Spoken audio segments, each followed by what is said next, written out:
Today is December the 30th, December the 30th, 1997. 1997. Dad, what is the first thing you can remember? You think back to the oldest thing that you can remember. I guess the oldest thing I can remember would be riding in a car with the family Uh-huh.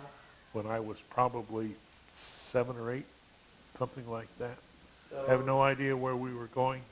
your brothers and your sister and your Right. parents? And an aunt or somebody was in the car too. What can you remember, Mom? Well, I'm not sure whether the first thing I can remember is actually a memory or whether it's because I've heard of that things. But it seems like I can remember being on a porch in Pontiac I know we lived in Pontiac when I was little, Uh-huh. before we moved to Washington, Michigan. And I just remember being on the porch and waiting for my dad to come home because we were going somewhere. Were you sick very often when you were children? No. No, I can remember one bout of scarlet fever, I think. Other than that, I don't. We probably had measles and chicken pox, but I don't remember them. All I remember is the scarlet fever one time. I was sick quite often when I was a child. I used to have what my mother called bilious attacks, Uh-huh. and I guess it was what they now call pancreatitis. And but other than that, I was pretty healthy, I guess. I remember. What was the cure for bilious attacks? Well, I really suffered with them throughout my childhood until I got to be, I think it was the year I started high school even. And my mother took me to the doctor about it, and he had her squeeze lemon juice into a cup and fill it up the rest of the way with hot water, and I drank that every morning for years and seemed to. What was school like? Uh, How was it different than school nowadays? oh, I don't think it was a great deal different. We used. I remember in grade school we had a big bare playground with gravel dirt on it, and we used to play a game where you try to run from one side to the other without getting tagged. And then we'd start out with huge teams on each side, and then eventually you get reduced to one or two. And I guess one team had to be in the middle, and the other one was running from one side to the other. And my school was smaller than the local schools, but still we had quite a few kids in grade school. How many do you think were in your grade school? Oh, probably a couple of hundred. I think when we graduated from high school, graduating class was less than 200. Did many of your classmates die from childhood illnesses? I don't recall any of them dying of mine. Mom, Ruth, would you like to? Talk about school. Well, I went to the same school that my mother went to when she was a girl. I guess they had improved it and modernized it, probably put in bathrooms and things, I don't know. And when I went to school, my first day of school, I cried, so the teacher put me in the same desk with my brother, which made him very angry at me. So I was a big crybaby. But so obviously there were at least 2 grades in that one room with that one teacher, and maybe more, I don't know. And we too had a big playground, but I remember ours being more grassy, and we had big swings that we used to swing on, and there was always a game of baseball going on at recess time that anybody could play that could get up there and hit the ball or play. What did you do for entertainment as a child? We used to, in the summertime, we would play baseball every night in the neighborhood. We used to play games like pom-pom, pull away, and kick the can, and things like that. And then when it got dark, we would go in and listen to the radio, sit around and talk and mostly listened to the radio. In those days, people didn't try to talk over the radio or over the television. They mostly listened because it required Pay attention. you to pay attention to get the full effect of the radio. Radio was great in those days. It was written so well that your imagination just carried you through the story. Ruth? Well, when I was a girl in the summer, we used to go swimming a lot. We could walk to a nearby park, and there was a root beer stand on the way, which was a big attraction. And we used to swim, and like Dad, we used to play games. But at night, we didn't always go in very early. I can remember lots of nights we'd play hide and go seek all over, not just in our immediate neighborhood, but we'd be playing hide and go seek all over town. And then there was this one kid named Claire that used to tell these really scary ghost stories, scare us almost all to death.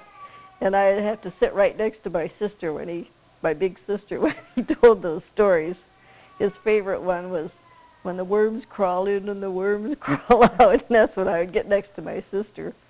And in the winter, we used to go sliding and skating. We would go pack a lunch even sometimes. My mother would pack us a lunch, and we would walk up to the big hill, and we'd stay there all day long. And my sister used to practically have to haul me home because I'd be so tired by the end of the day from going up. What was the hill called?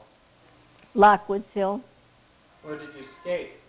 We skated much closer to home. We went up to the end of where the cement ended, and there was a railroad station there. And then we would follow, like I suppose, a farm path down past the railroad station and down across the field to a big pond. The boys used to dam up. It was a little creek all most of the time. And in the winter, the boys would put a dam across the viaduct or whatever ran under the tracks and dam it up, and that would collect the water. And then we'd have a big pond that would go back into the trees, and the boys played hockey all the time, and the little kids could skate around the edges, and sometimes we'd even skate at night. The boys would build a big bonfire. What were your parents like? Well, my dad was very quiet and always very busy. He worked at the local lumber yard. Later years, he managed the local lumber yard. And my mother, who was much, much younger, 25 years younger than my dad, I don't remember my biological mother. I remember my stepmother. And my dad didn't make a lot of money, so she had to work. And so we really didn't spend that much time together as a family until later years. We usually tried to manage a sort of a vacation or two every summer, but during the school year and so forth, we would have dinner together pretty much every night. But not a lot of family things. Did we do a lot of family things? Where would you go on vacation? Almost always to a little lake up in northern Michigan where my stepmother had, I'm going to call her my mother from now on. Fine. But where my mother had at one time lived on a farm near this little lake. We would rent a cottage, and a nice place. What was it called? It was called Crooked Lake, I think. What was, were the roads unimproved? Would you Yeah, have to drive in one shot, or would you make stops, or? No, it was close enough we would drive it in one day, although very, very frequently it would require 2 or 3 tire changes to get there and back. I don't know whether our tires were that bad or whether tires in general were of poor quality in those days. What would you have for dinner? What kinds of foods did you eat at home? Oh my, a lot of hamburger, a lot of macaroni, nothing very fancy. What were your parents like, Mom? Well, I remember when I was in high school, we had to write down whether we thought our parents loved each other, and I said no. That was because I was a teenager. My parents really did love each other. And as from the earliest I can remember, my mother's parents lived with us. My grandmother and my grandfather lived with us. Whose parents would they be? That would be my mother's parents, my Grandma Knapp and my Grandpa Knapp. And my Grandma Knapp was quite outspoken, and she and my dad would get in. One thing I can remember the most about my family is that after dinner, when nobody ever got up and left the table, we all sat around the table maybe for an hour or so, and neighbors would drop by, and the adults would get into big political discussions and there'd be arguments. And my grandmother and my dad used to get into arguments sometimes.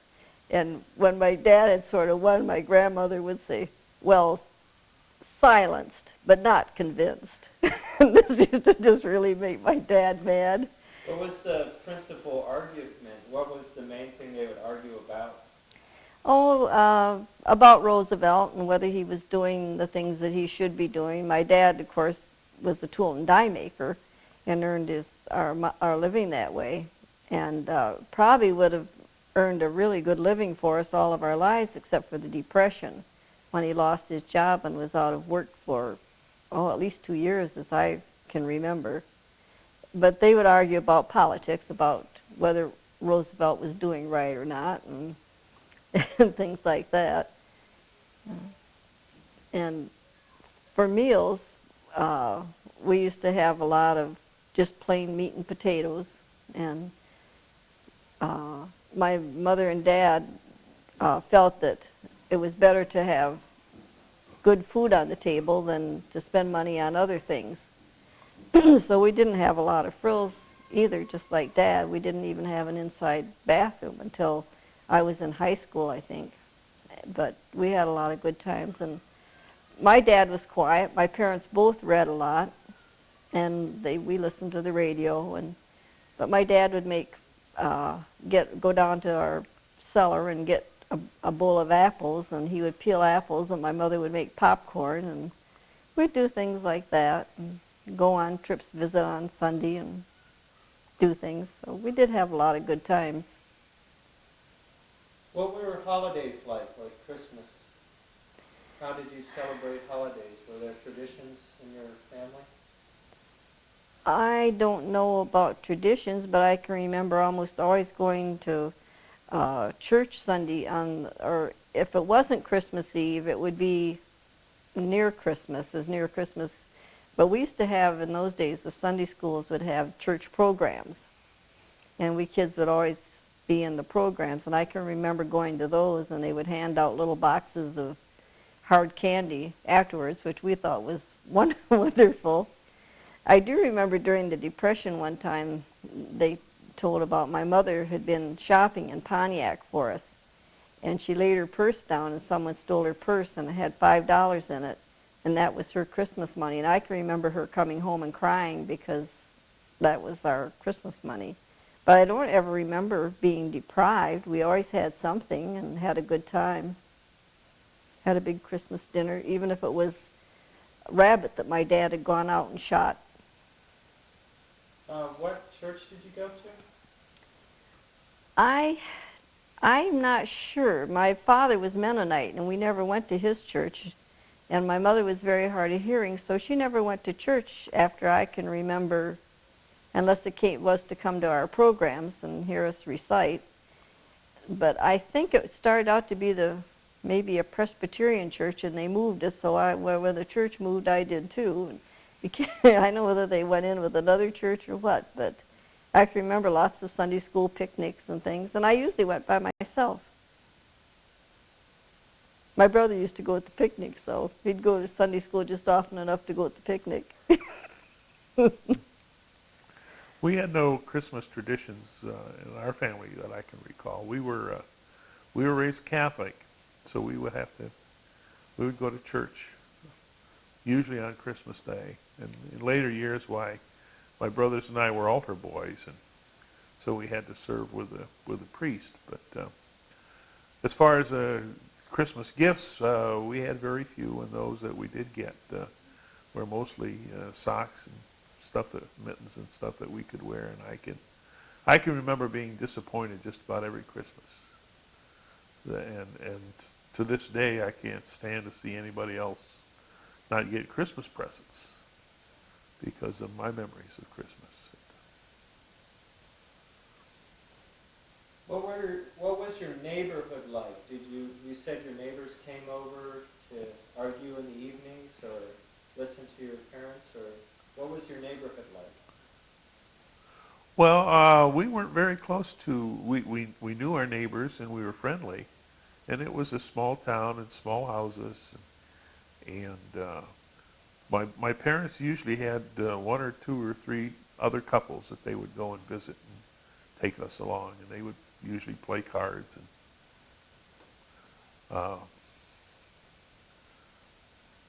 And sometimes, of course, their friends would come over.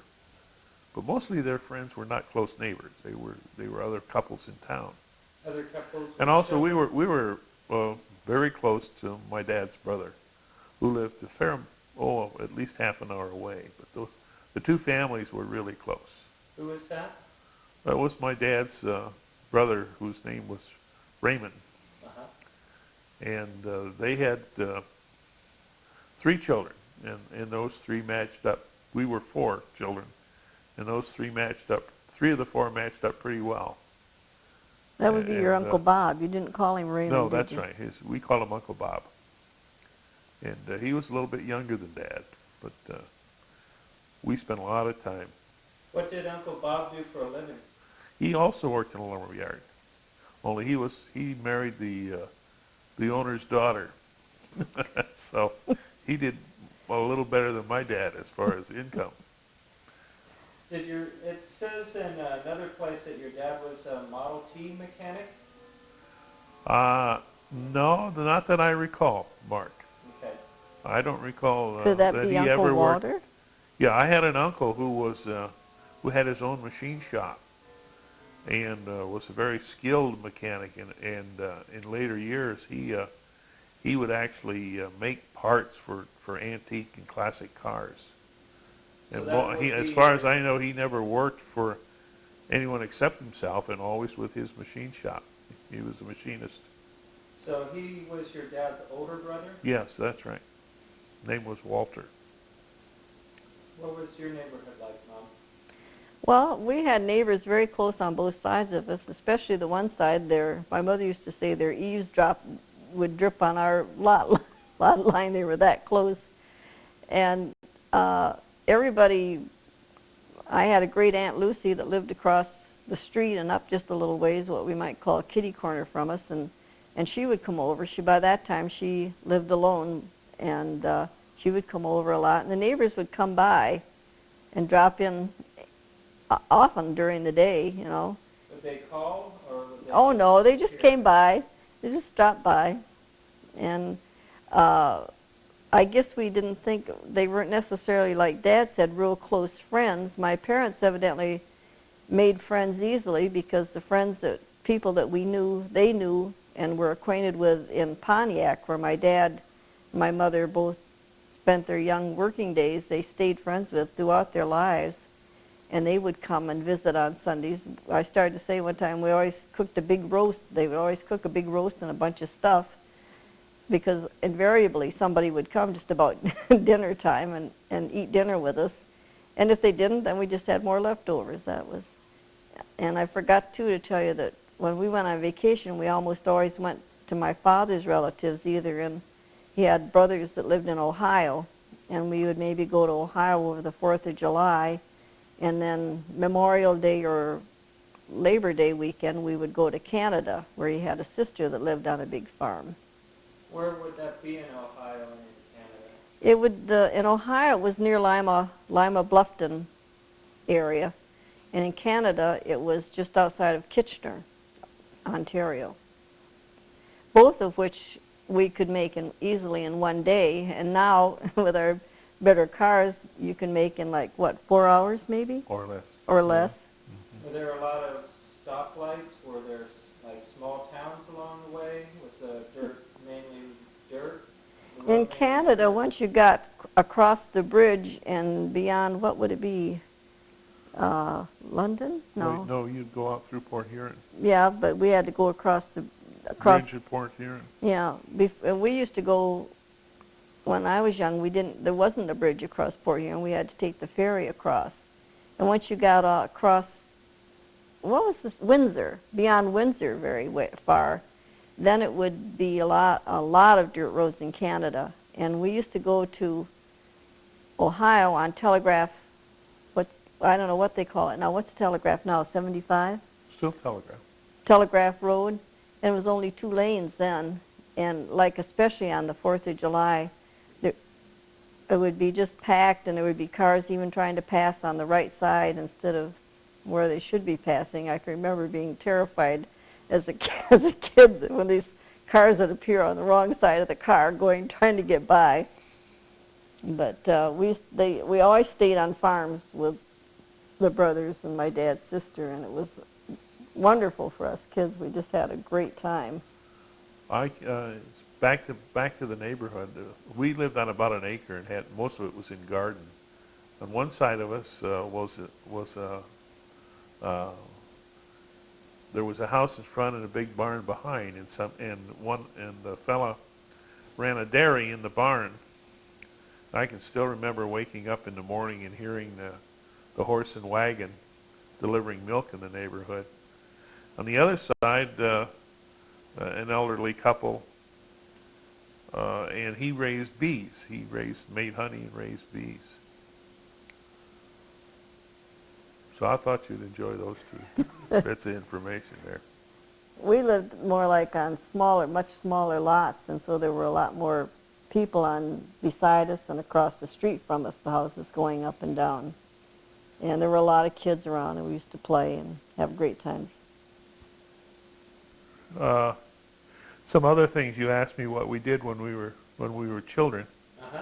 I was into building model airplanes. Did that a lot, and in the wintertime, we too had a wonderful sliding hill in our town, and it was at least a half a mile long, and in those days they didn't plow or salt the streets, so we were able to go for at least half a mile. And matter of fact, on a really icy day, we would cross the main road, which was bare, with sparks flying in all directions. And if we could make it across, we would go down another slide hill, and then we were within about a half a block of our house, which was down another hill. So we could, when we were ready to quit for the day, it was almost a complete slide for about a mile, all the way down the hill. Do you remember what your sledding place was called, or was it? Yeah, it was called Minot Street. Started up next to the high school, which was a good mile from us. We were able to walk to school, both grade school and high school, when I were in a little town where I came from. But what were your sleds like? Were they like a flexible flyer? Or well, no, they were brand X, I think. They weren't great, but on an icy day they would go pretty good. You couldn't steer them worth a darn. They had metal runners? Oh, sure. Yeah, but they weren't as good as particularly the steering wasn't as good as a flexible flyer, and they were a little higher off the ground. They got the job done. Well, my first sled didn't even have any steering on it at all. It was more like the little sleds and things we saw when we were in Sweden, where it was just all wooden and then had some metal strap, evidently, or strip along the runners on the bottom. And I used it for years till my body overhung it so much that I couldn't use it anymore. Like Dad, too, we used to slide on our street out in front of us. There'd be whole gangs of kids, we'd call it running and slamming. You'd run and flop down on your sled and away you'd go. And we also used to roller skate on our street, too. So you can tell there weren't a terrible lot of cars at that time. What about bicycling? Did you have bicycles? When I became a teenager, I had a paper route. I always worked at doing something. And I had a paper route, and I bought a bicycle, my own bicycle, which is a balloon-tired bike with a coaster brake, and I learned how to repair it all the time.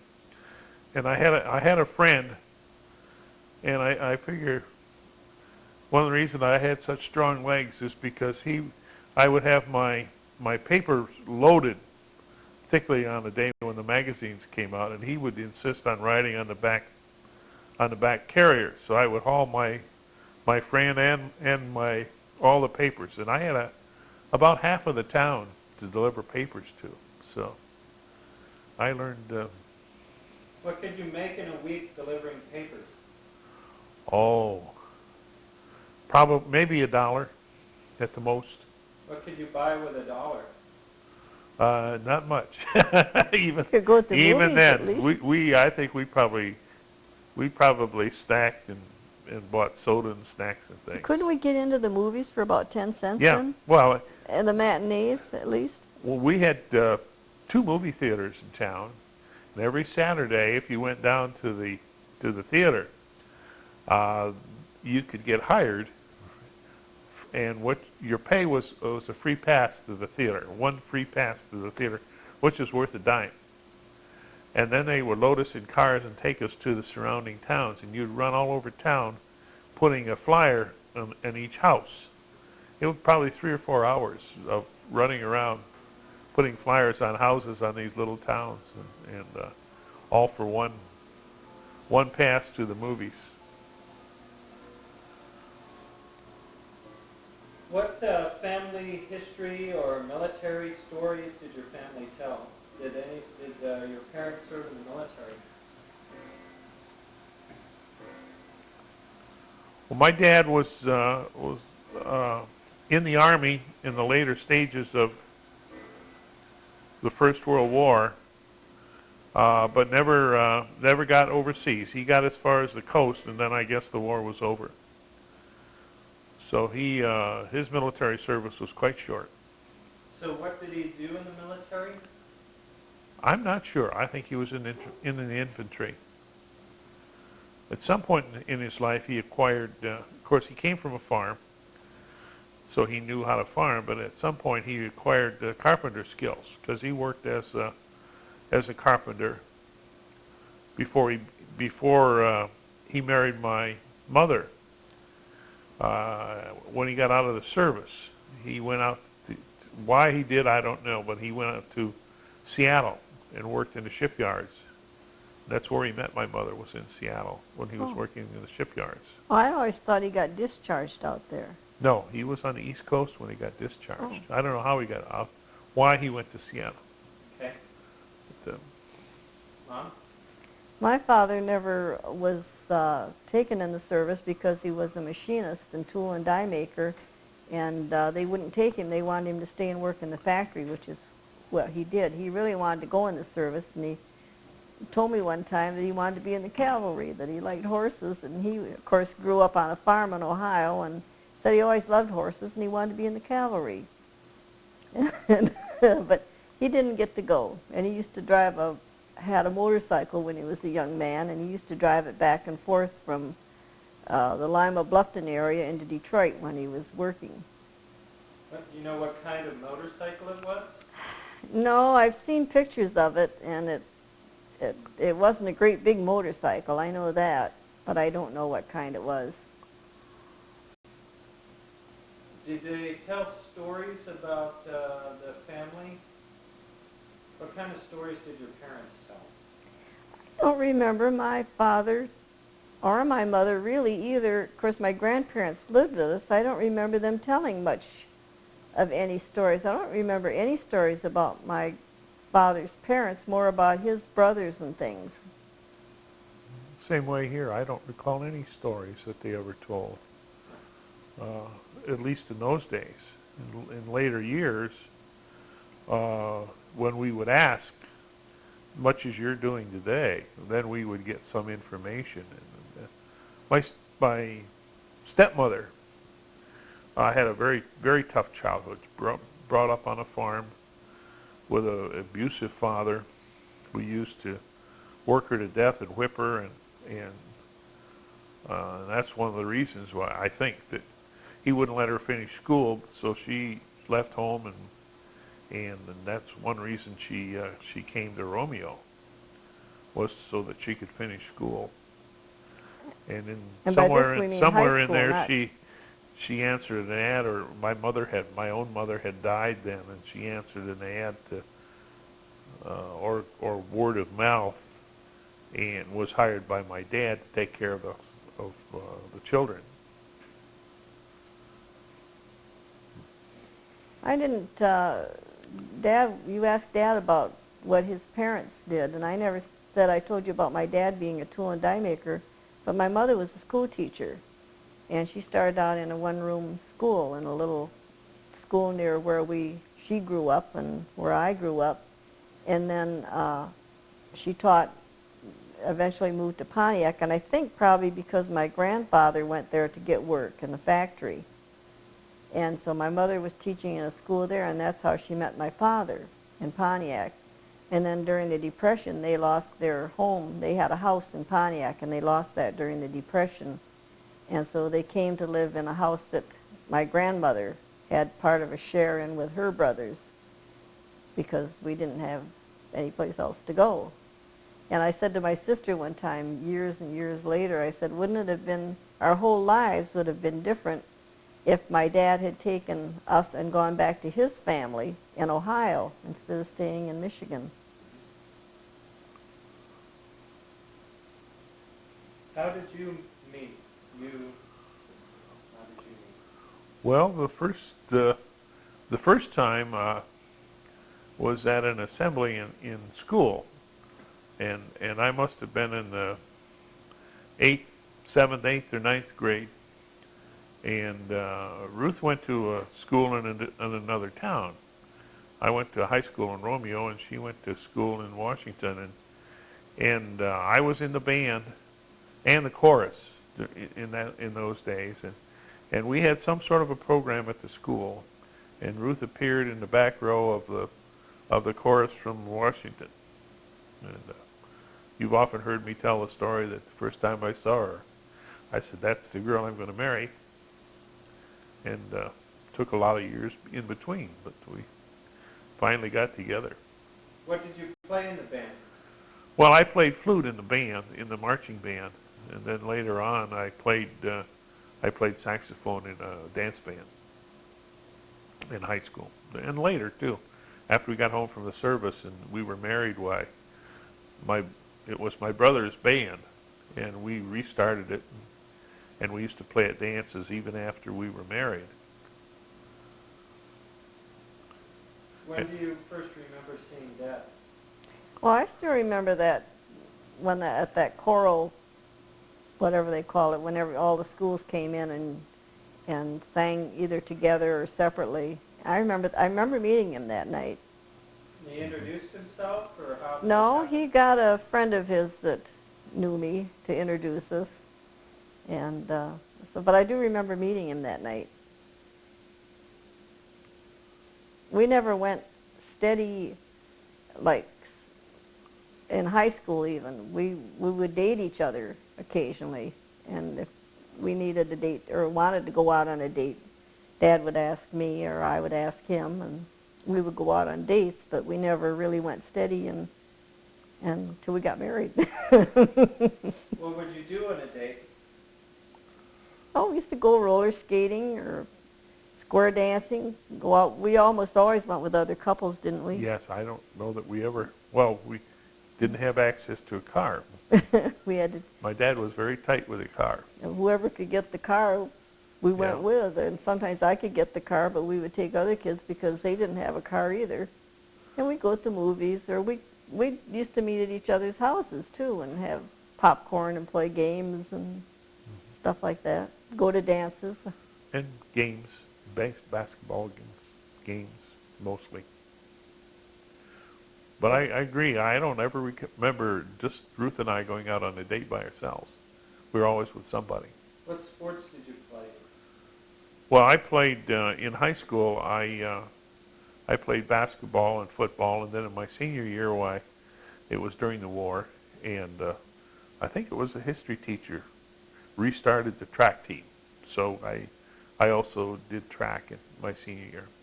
Did you run in track, or did you do? Yeah, I was a high jumper and a hurdler. Neither one of which I could do very well, and having never done it. But I still remember, digressing a little bit, in the championship meet in high school, I was a hurdler. And they fired the gun off, and away we went, and I'm soaring over the hurdles, and I look around, and there's nobody there. And I said, boy, I'm going to win this thing. And then they got up and blew by me. I think I finished third or something like that, even though they all fell down. Then I didn't own a pair of track shoes, so I borrowed my buddy's track shoes for high jumping. But even with the shoes on, I couldn't go high enough to qualify for the champion for a medal. Do you remember your highest jump? It was like I'm ashamed to say it was like 5.3 or 4. We had an entirely different jumping style in those days. You essentially lifted your bum up in the air and went over the bar sitting up, as opposed to laid out as David did. I don't think they had anything soft to land on either, did they? No, it was strictly sand. Yeah, and sometimes not much of that. What do you remember about your Mennonite relatives? Oh, we were very close to our Mennonite relatives. I remember them very well. And they wore the garb, which is really, they're different from Amish in that the Mennonites' children don't wear the garb or the dress, the little bonnets and things, until they join the church. And the children don't join the church until they're ready to decide to join themselves. But I remember them always as being very kind and loving children and loving to have us come and being very hospitable and very nice to us. Not all of my brothers became Mennonite. He had one brother, maybe 2 brothers and a sister that joined the church. And some of my cousins have joined the church, but most of them didn't. Did your father ever say why he didn't? Well, I think probably because his work took him away, and he was away from the other Mennonites. And I don't think he wanted the restrictions of being a Mennonite. And my mother, of course, had no conception of being a Mennonite. I asked her one time why they wore that dress, the outfits they wore. And she said that they did that to set themselves apart. That was the answer she got from them. But she said a really funny thing I've never forgotten. She said she thought that if people led their lives in a truly Christian way, they wouldn't have to wear anything to set themselves apart, that they would be so different from other people. It was fun to go there because they lived on farms and they had horses and kittens and puppies, and we used to have a wonderful time. Now the Mennonites did have cars and things if they could afford them. They didn't. They were able to have that. What are some funny stories about raising your children? That wasn't funny at all. I was thinking this morning when I heard Joel asking Beverly, his mother, your Joel, asking Beverly if she was happy. "Are you happy, Mom?" he said, and it made me think of the story when Lori was probably 12 or 13, just beginning to be a teenager, and she came to the table and she was so mad and she was sulking and angry and upset, and she's sitting at the table with a face like a thundercloud, and Ellen, who was probably about 3 or 4 years old, probably about Joel's age, looked down the table and said to Lori, "Are you happy?" Lori, she could have killed Ellen, and looks, she would have killed her. We all started laughing, and pretty soon Lori couldn't help it. She had to laugh too. I remember, speaking about being happy, I remember after we moved to Du Bois, we would go on rides to see the countryside. And this one time Mark was in the back seat, and we had been out through the country, and we were heading back, and Mark wanted to stop at the Dairy Queen or a similar place, and for whatever reason we went zipping right on by, and I said, Mark, how you doing? Mark said, I'm not very happy. And then there was another time when Mark had to go to the bathroom really bad, or so we thought, and I forget where we were heading, but in any event, we asked Mark, how are you doing? And he said, okay, I pushed it back up.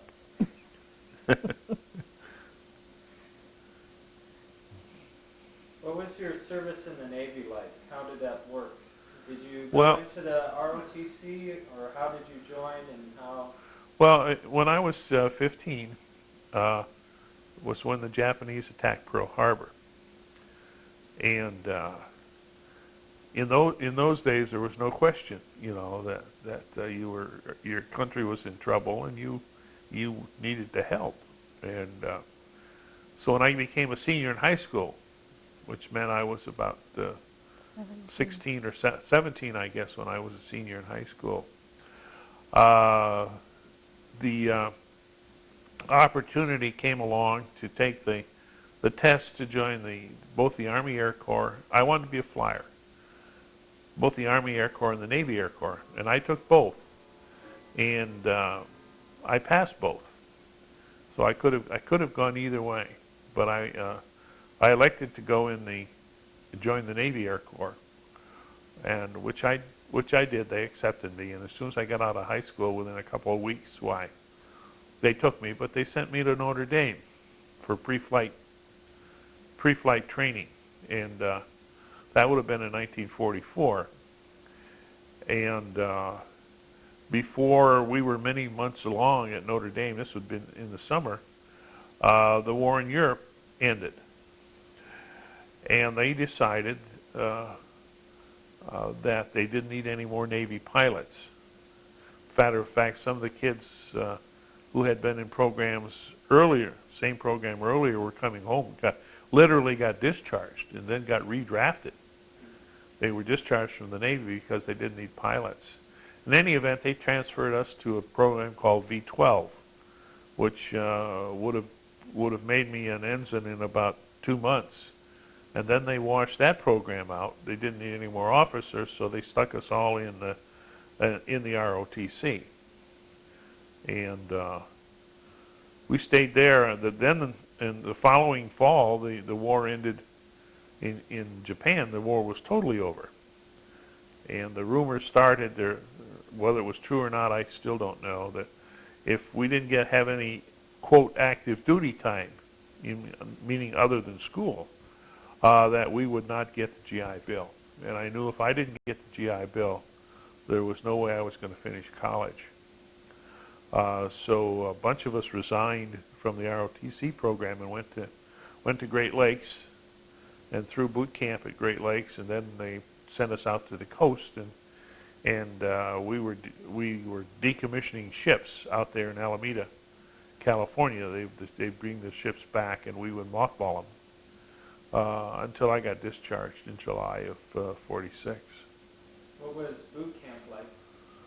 Oh, it was a hassle. The only thing I escaped, I think, was mess duty, where you had to peel vegetables and so forth.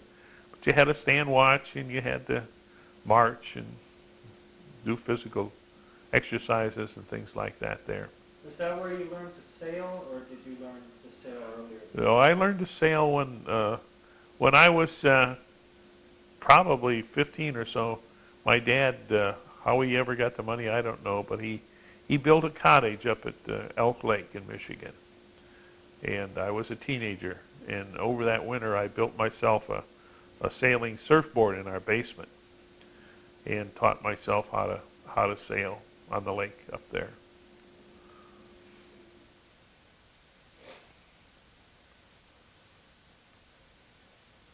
Where did you enjoy living the most? Of the places that you've lived, where did you enjoy living the most?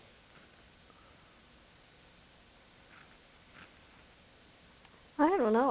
I enjoyed Michigan when we were there, but we've lived here in Pennsylvania now probably longer than we lived in Michigan, Oh, many, many years. many more years.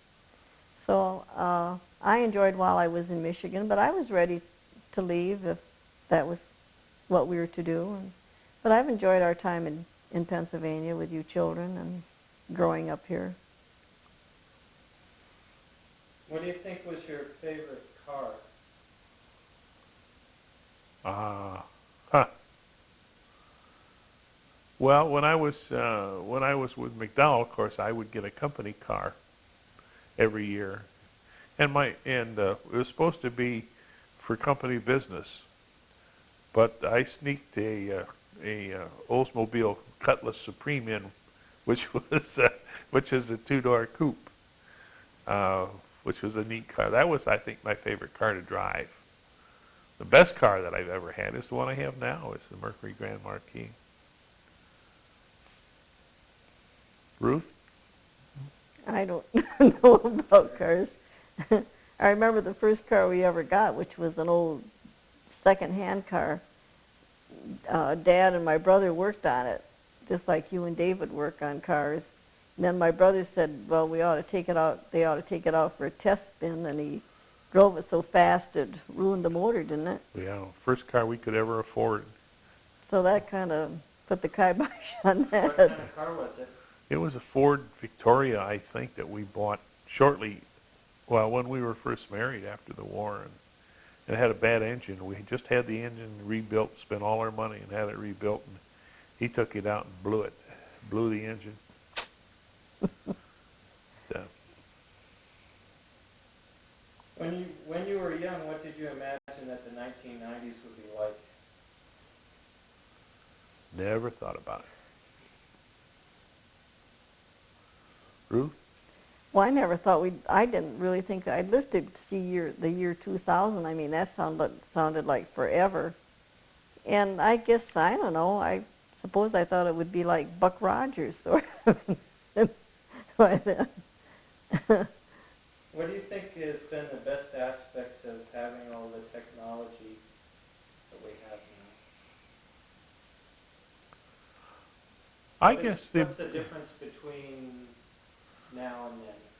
I think first of all, the ability to be someplace else very far away in a day is amazing. You know, the air travel is amazing. The other amazing part, of course, is the ability to communicate so easily all over the world. Pick up the phone and call all over the world. Well, I think one of the things to me is important that the strides we've made in curing disease and illnesses, I mean, things that seem like common things now. Well, I can remember in fact, the girl that I named Jane after had polio when we were in high school and was terribly crippled by it, and now it's almost unheard of, and tuberculosis and things like that. And not only that, but the way they can repair things. But I think the quality of life, they talk about the good old days, and the simpler ways were nice, and we did have a lot of good times, but there were very hard times too. And I think that in a lot of ways the workload has been lightened. The only problem is that we haven't been able to take advantage of it. We just add more things on to do in our busy lives, make our lives busier.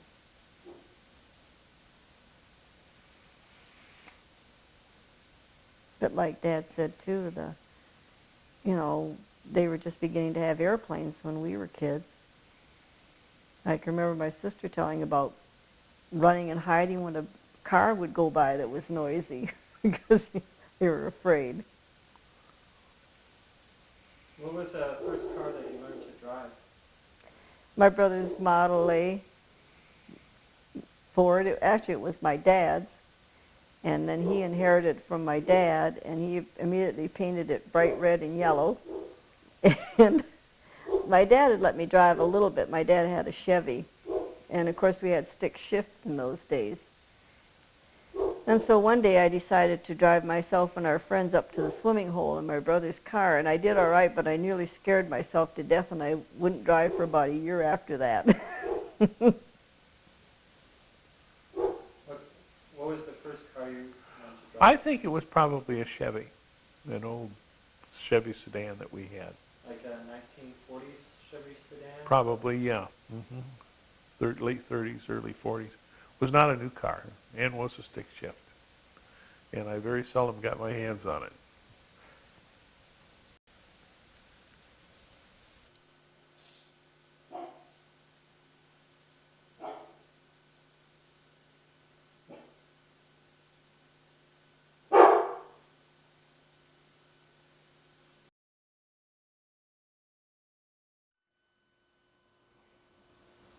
Okay. Did Grandpa Steiner speak German? Yes, they spoke German in his home when he was a child, and he told us that when he went to school, the teacher had to teach them not only to read and write, but to speak English too, because all the children spoke German at home. That would have been in Ohio? Yes, in Ohio. His parents, I think that his parents were born in Germany. And I don't know whether my father was born in Germany or after they came to America. When would they have immigrated? I really don't know. It would have been whatever years it was, you know. I don't know whether they met and were married when they came over, or whether they each came over separately and then married after they got here. I never really knew that. In the 1800s? It would have been, yeah. Okay. You said that your dad sometimes went to Mennonite services when the layman would come, layman preacher would come? Yes, as you know, the Amish and the Mennonites don't have a minister like we do, but there would always be different men that would be delegated to speak at times. And when there would someone would come through, there used to be a little Mennonite church near Rochester, Michigan. And when they would get someone that could speak, then they would have services there. But they lost that church. They didn't go there anymore after a while. And so then they would meet in homes. But I can remember going to Mennonite services with my father. And as I was telling you, I was always fascinated when they had the washing of the feet. And the men would wash the men's feet, and the women would wash the women's feet as part of their communion. How and when were you engaged? What was the circumstances of your engagement? We never were engaged. Well, sort of. Well, How did you When as I said earlier, you know, at the tail end of my service, I was in California, and during that period when I was out there, my folks had moved away from Romeo and were living at the cottage up in at Elk Lake near Emily City. So when I got out of the service, I came to the cottage, to Emily City, and I just assumed that as soon as I got around to it, why I could go down and take up with Ruth again, and away we would go, having a good time dating and so forth. And so I don't know what day of the week, a few days after that, why I got the car, and as I said, my dad was tight with the car. Anyhow, I got the car and went down to see Ruth. Well, she had found out that I was home, and knew that I had not come down to see her. So she had made a date in the meantime for that same evening when I arrived. And I'll let her take the story from there. well, I guess what really made me mad was that Maury had somehow managed to get word to Fran to ask her if, you know, we could go out that Saturday night, and your dad hadn't bothered to do that with me. And it really, really made me mad. So some other fellow called before, and he didn't call, and I didn't have a date, so I went out with him. Made a date with him. So then when your dad came down, expecting everything was going to be just as he left it, well, I had to figure out some way to tell him that I had another date. So I got my sister to go upstairs, partway upstairs, and holler down and say, "Ruth, when is Bruce coming?" So that's what she did. She thought this was really hilarious, of course. Meanwhile, she told me if I didn't marry your dad, that she would be really mad at me. But anyway, she hollered down, and when your dad heard that, he and Maury were both sitting on a couch across from me, and they both glared at me like, I mean, if looks could have killed, I'd have been dead, I want to tell you. So your dad said, "Well, let's go out." He said, "Do you have time to go for a short ride before Bruce comes?" And I said, "Well, yes, I guess so." So that was when we decided that we would get married. We never really were engaged. We just got married. Well, Riding in the car, or she's basically said, "What are your intentions?" Yeah, I did. Literally, and I said, "Well, I'd like to marry you someday." I think I said someday, and she said, "When?" And I said, "Well, that's fine, but I'm not going to go steady with you. I won't go steady," because he was going to be going away to school, and I said, if you want to get married someday, fine, but I'm not going to go steady with you while you're gone away." So that was when he thought we ought to get married too. Yeah, so that was, I got home, I think, in July, and we were married in the middle of August, as you know. And so, as she said, we really never did get engaged. She never got an engagement ring for, 30, 40 years, something like that. So you got married in August. Where did you live? Well, as it turned out, I couldn't get back into Notre Dame until January or February. I couldn't get in for the fall term. It was too late. Let me digress for a second.